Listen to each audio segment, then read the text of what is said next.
I may have shared this with you before, or maybe not, I'm not certain. But there are many variations of this story. 3 preachers were out fishing in the boat, right? Stop me if you've heard this one before. Okay, good. And I apologize. I hate sharing bad stories with you, so I will give a disclaimer that this is not mine. It's been passed in emails for a long time. 3 preachers were out in the boat, and they could be whatever kind of preachers you want them to be. And they're fishing in the morning, and they're drinking coffee. And the first one realizes his cup is empty. And he says, like any good preacher, well, I need more coffee.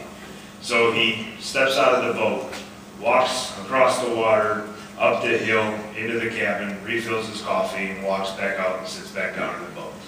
Second one, about that time, realizes that his cup is empty, and he's got, yep, okay, I understand look on his face, where the other preachers got this, what just happened look on his face, right? So the second one hops out of the boat, walks across the water, goes up, refills his coffee, comes back, sits back down in the boat, gets back to fishing. The third preacher now is just looking completely aghast, like, who am I fishing with? I thought I knew my brothers. I thought I knew these guys. And he says, well, if they can do it, surely I can do it. My church is just as good as their church. So he puts his left foot out of the boat. Yup, it's water. And he puts his hand down on the side of the boat, turns his right foot over, jumps off the boat thinking he's going to walk, and right to the bottom of the lake. The 2 other preachers set their coffee down, help him back into the boat. He kind of shakes his head and says, man, I just don't get it. But whatever, I saw you do it, I can do this. So he tries again, puts his foot out, slides his other foot out, kind of tries to slide up on the boat. He's straight up and goes straight down. No hope. His friends drag him out of the water again, get him back into the boat. And he's finally exasperated. He looks at them and says, how did you guys do this? Yeah, how did this happen? How could you 2 just run across the water and back like there's not even there, and I can't even stand on it? What's going on here? Tell me your secret. And so the one preacher looks to the second and he says, do you think we should tell them where the sand bar is? Okay, half courtesy laughs and half shut up. The other versions of the story changes who the characters are, and it changes the sandbar into stepping stones. So if you've heard those before, you get where we're going with this. This is one of those texts that has complete and total incomprehensibility for you and me, because we can't put ourselves in that situation. We can't put ourselves like Jesus or Peter and say, I can walk on water, I understand that. So how then do we take this first century story and bring it to the 21st century? How do we make it relevant in our lives? Because none of us is out fishing at 3 in the morning and having Jesus walk on the water towards us. None of us, I imagine, believe that the sea is the heart of all evil anymore, and that on it the demons dwell and they will come to get you, unless maybe you're going through the Bermuda Triangle. None of us have this kind of comprehension of what it's like to have been a first century disciple like Jesus' disciples. To be like Peter, the man whom Jesus had when he was walking along the Sea of Galilee, first called out to him, come, follow me. And Peter dropped his nets because he was a fisherman who may have had a lucrative fishing business and who certainly was a professional because his father was and he was trained in this. And Peter and his brother dropped their nets and they go and they follow Jesus. None of us were like these disciples who like Peter and James and John and all the others were experienced and used to spending time on the sea. And none of us have ever seen somebody walking on water. At least not outside of January to March in Michigan. None of us has that perspective. So how do we make this ours? Many times you've possibly, if you've heard this sermon preached before, heard the preacher stand up in front of you and tell you that it's about Peter, that it's about having faith, that it's about saying, Jesus, I'm going to do this, believing it's going to happen, hearing Jesus calling you, getting out of the boat and going. I don't believe that that's the proper interpretation of the story. We'll explore that more as we go along, but I don't believe it's right for us to say, okay, Lord, I I want to do this, so I'm going to have faith like Peter that it's going to happen. Just need to step out of the boat. Instead, I think we need to put ourselves in the position of the other disciples. And even to some extent, the position of Peter, just to see how our own actual reaction is. You see, God has called to each of us in various ways, various places. But He's called each of us to the same thing. And we'll explore that more as we go along. You see, this sea where Jesus and His disciples were was the main focal point of Jesus' ministry. This is the Sea of Galilee. It's about 13 miles north to south and about 6 to 8 miles east to west. So depending where the disciples and Jesus were at, when He fed the 5,000 people, when He had heard about the death of His brother, or His cousin, John the Baptist, when He had heard that John had been beheaded, He went to a secluded place, somewhere near the sea. And yet the people from the towns used to just be all along the Sea of Galilee. They flooded to Him. 5,000 men, plus women, plus children. He fed them all. Imagine that picture. Jesus and His disciples had left. They heard this tragic news. Jesus was upset, visibly probably shaken. And He's out saying, I need to go get some refuge. So He takes His disciples. They have the disciples' dinner. They have the 5 loaves. They have the 2 fish. And all of a sudden, these people flood Jesus. This all may have taken place within 24 hours. The people flood to Jesus. So He teaches them. He takes His time. He explains to them. And then He dismisses the crowds. But before doing that, He's fed them. And He's told the disciples, get into the boat, go to the other side, and I'll meet you there. Okay, we're in the boat. We're sailing to the other side of the sea. Jesus is going to meet us there. Logically, either Jesus is going to get into another boat and come over later, or Jesus is going to walk around the outside. Maybe it's going to be a couple days until we see Him.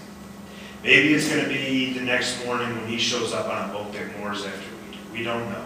But logically, in the mind of the disciples, we're getting on the boat, we're going to the other side, Jesus will meet us there. And here we go. Jesus goes up on the mountain to finally get His own alone time, His own quiet time, and to do what Jesus does when Jesus gets this quiet time. Jesus goes to the mountain to pray. He goes to the mountain to get right with His Father. He goes to the mountain to get back into this relationship with His Father and get Himself ready, charged up, to go for what lies ahead. So there we are, like the disciples, in the boat. Job had a similar situation. Job had a similar feeling. You see, Job, like I said, was a man who lived about 2,500 years before Jesus did. He was a man, as the Bible describes him, as the old book of Job describes him, of great wealth. He had a lot. He had a wife and kids and camels and this and that and the next thing. He had great possessions. He had, by all accounts, a great life. He was a very blessed man, and he was a very faithful man. Faithful to the Lord. He worshiped Him. He followed Him. He listened to God's voice. And yet God and the devil, get this, made a deal. God and the devil made a deal where God said to Job, or where God said to the devil, you may test Job. I will let you put him through whatever, because his faith is so strong in me that I'm certain he won't fail. So Satan takes God up on the bed, and he goes out and he destroys Job's life. He doesn't just kill him. No, he takes his family. He takes his possessions. He takes his property. He destroys it all. He leaves Job with nothing. Nothing except 2 friends in the world. 2 friends who perhaps the Lord, or who perhaps Satan had completely changed already at this point. These friends come up to Job and they tell him, hey, Job, listen, your life is obviously shambles. You've got diseases, you've got plagues. Everything you had is gone. Everything you had is gone. Just curse the Lord and die. Just curse the Lord so you can be struck down and dead. But Job knows better. Job knows better than to curse the Lord and die. In fact, Job knows that he just needs to remain faithful.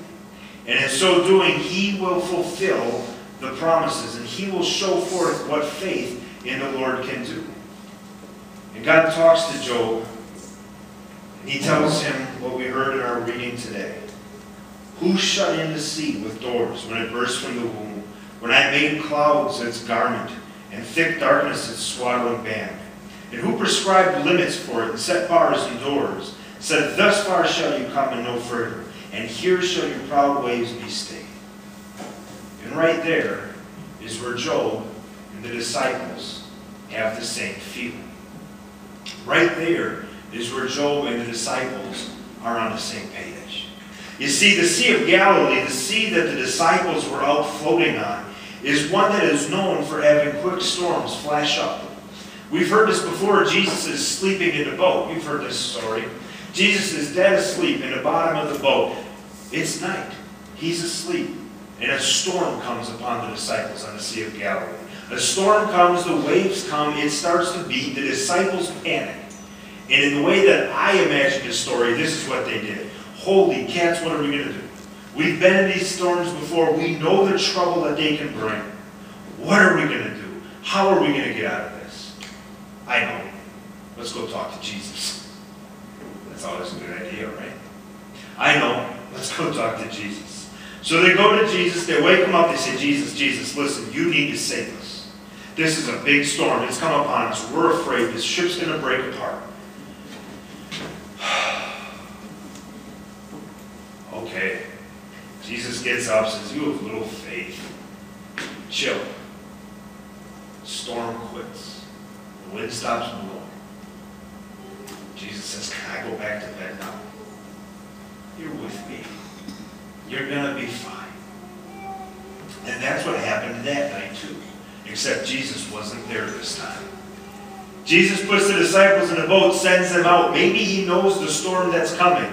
He puts them out on the boat. The winds are rough. The waves are destroying. These are breakers coming to tear a ship apart. We know that because if you look at what the reading says, I have to tell you, as much as I like the English Standard Version of the Bible, I think that it does a very good job of staying faithful to the text. About 90 to 95% of the time, I think it's pretty good.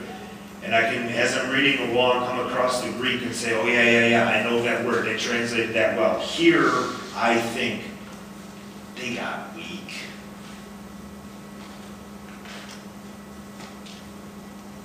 By this time, the boat was a long way from the land. It was beaten by the waves, for the wind was against them. To say that the wind was against them would be like saying our JV football team at Grass Lake was playing against, and you can't laugh at this one anymore, the Detroit Lions. I said that last night. I preached at Trinity, and all the people laughed. I said, what are you laughing for? The Lions are pretty good. It's like putting a bunch of kids against a bunch of professionals. This is like me 10 years ago, 20 years ago, taking on Michael Jordan. It's not happening. This is destruction waiting to happen. This is a problem. This is the word that they use to talk about all forms of destruction. This is the word that is used when the Greek people translated Psalm 23. When they translated this line of Psalm 23, that talks about what the Lord will do when it says, you prepare before me, you prepare a table before me in the presence of my enemies. It is this form of the word. It is enemies. The wind is the enemy of the disciple, more than just against them.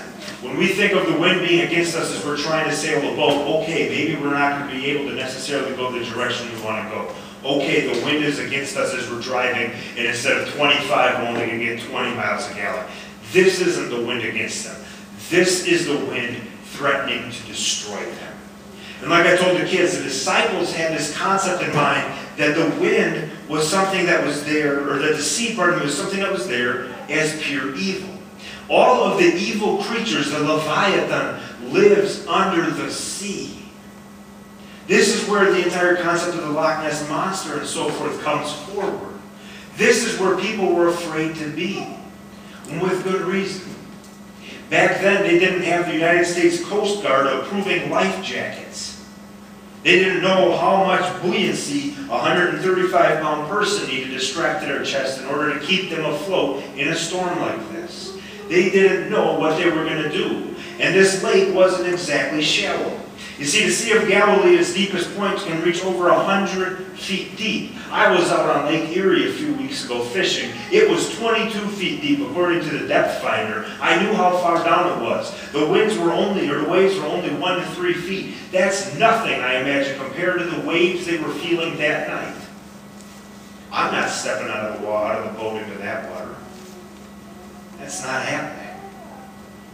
And they look out, and this was back in the day when people still actually understood that in our world, even still today, there are spiritual forces at work for the good and for the evil all around us. There are spiritual forces constantly battling. So they look out, and they see a ghost appearing to them to be walking on the water towards them. Oh man, this is destruction. Remember where Jesus is? Jesus, last they saw him, was up on the mountain. Up on the mountain, praying, getting himself reconnected with God. He said, go to the other side ahead of me. And now here they see, in the middle of the night, a figure walking to them on the water. Pure destruction. Nothing good can come out of the situation. The boat, the vessel, the people were battered. They were tired. They were afraid. They were desperate. They were up against a wall, and they had no clue how they were going to get out of this. Look, it's a ghost! The disciples cry out. You know how sound carries across water? Jesus clearly hears it. Take heart, it's me. It is I. Comforting voice. Comforting voice coming to us over the waters while the boat's still rocking. Take heart. I am the Lord. I am here. It is me. It is Jesus. Take heart. I'm with you. When the waves batter, tear, and destroy us, it's often not as readily visible as it was for the disciples that night. Our object lessons of life are not as readily visible as what the disciples felt that night. You see, here they were being tossed to and fro, ready to destroy. They've probably seen boats ripped in half before, and this is where they think they are. In our lives, when the waves come, it's a bill coming that we don't know how we're going to pay.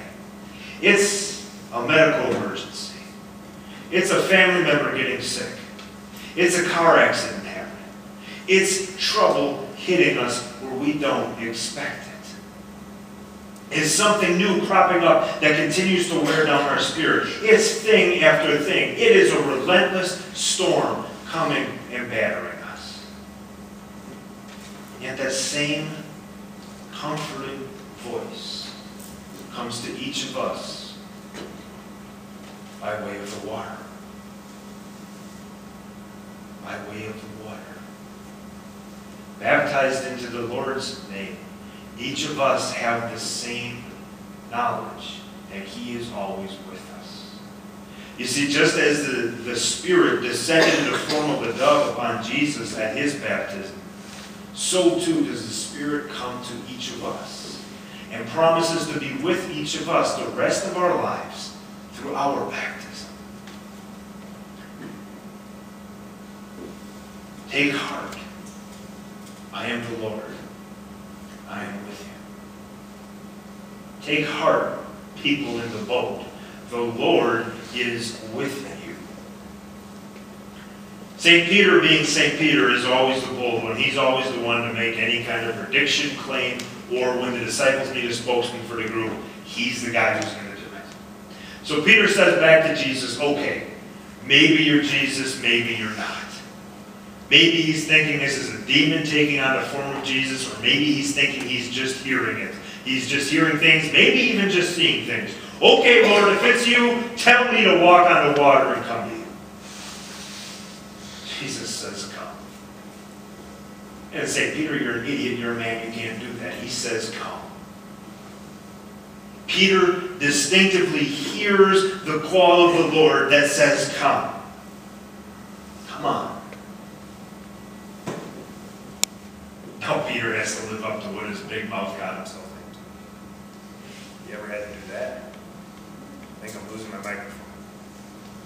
Peter has to live up to what his big mouth got himself into. So he puts one foot out of the boat, probably feels the waves washing up, hitting him in the knees. Am I sure about this? It's Jesus' command. I guess I have to listen. So he puts the other foot out of the boat, and next thing you know, here's Peter standing on the water looking forward, seeing Christ. He's standing on the water at the command of the Lord, doing something no other human, other than Jesus there that night, had ever done. And Peter, focusing on Jesus, starts to walk toward him. He's making it. Peter, walking on the water, walking on the storm. You remember what God said to Job? Have you been the one who's walked among the deep parts of the water? Here's God walking on the deep parts of the water, and here's God giving Peter the ability to do the same thing.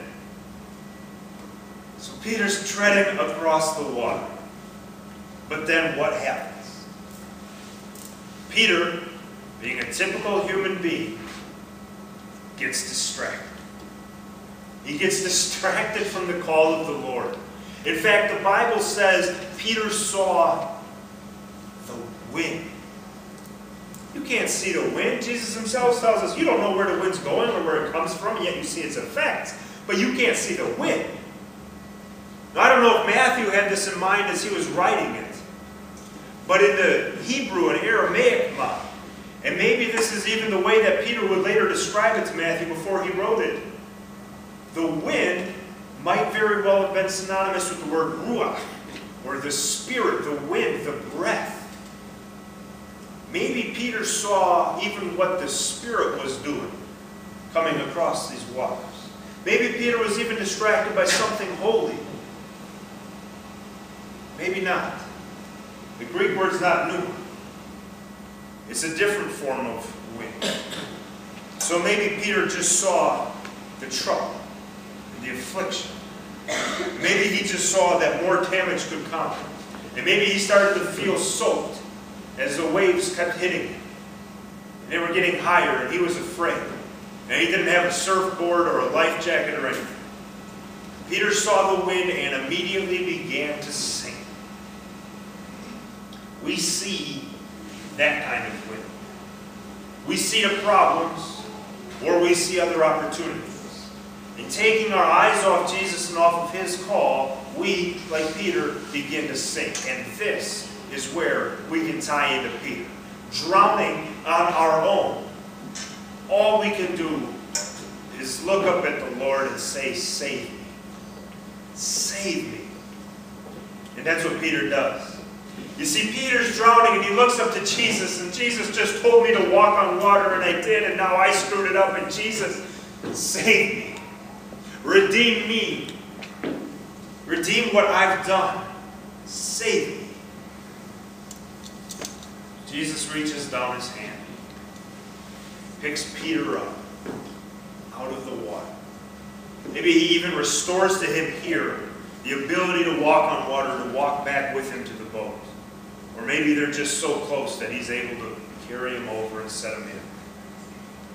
We know that at a later point, Jesus would have to restore Peter, again beside the Sea of Galilee. He would go to Peter after Peter had denied him 3 times, and Jesus had been crucified, and then Jesus was risen, and the men are fishing, and they're having breakfast. And Jesus and Peter are walking along, and Jesus asks Peter, Peter, do you love me? Yes, Lord, you know that I love you. Peter, do you love me? Yes, Lord, you know that I love you. third time. Maybe this is what struck home with Peter. Peter, do you love me? Yes, Lord, you know that I love you. That third time might have struck home because it says Peter was sad that the Lord asked him the third time.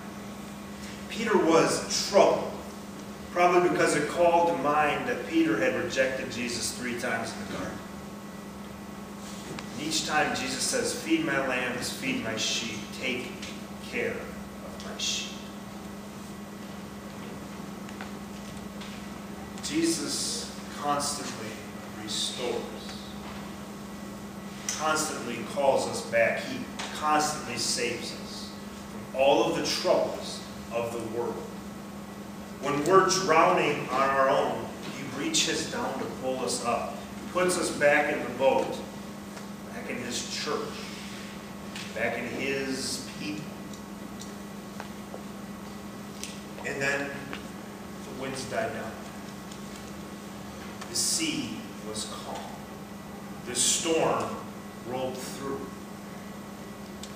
On our last days, the storms might be as terrible as ever. And yet the Lord promises the winds will die down. The sea will chill. John sees a foretaste of this in a Revelation.